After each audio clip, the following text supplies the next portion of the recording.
আজকে সকাল সকাল উঠে অনেক কাজ করেছি আর 2-3 বার তো বাজারেই যাওয়া হয়ে গেছে। হ্যালো ফ্রেন্ডস, তো এখন আমি ট্রেনে আছি আর আমি যাচ্ছি রানাঘাটে।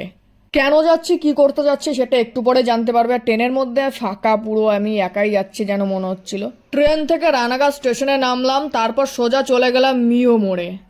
আজকে হঠাৎ মিও মোড়ে কেক নিতে আসার একটাই কারণ, সেটা হচ্ছে আজকে আমার ভাইয়ের বার্থডে, তাই ওর বার্থডেতে আমি একটু ছোট্ট করে সারপ্রাইজ দিতে চাই।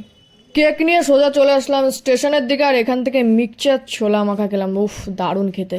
রানাঘাটে কড়া রোদ আর গাংনাপুরে ঢুকতেই ঝমঝম করে বৃষ্টি। বৃষ্টির মধ্যে কোনো রকম বাড়ি এসে দেখি মার রান্না কমপ্লিট হয়ে গেছে আর আমি একটু স্যালাড বানিয়ে নিলাম। আজকে রান্না হয়েছে চিলি চিকেন ফ্রায়েড রাইস আর হচ্ছে চিকেন কষা।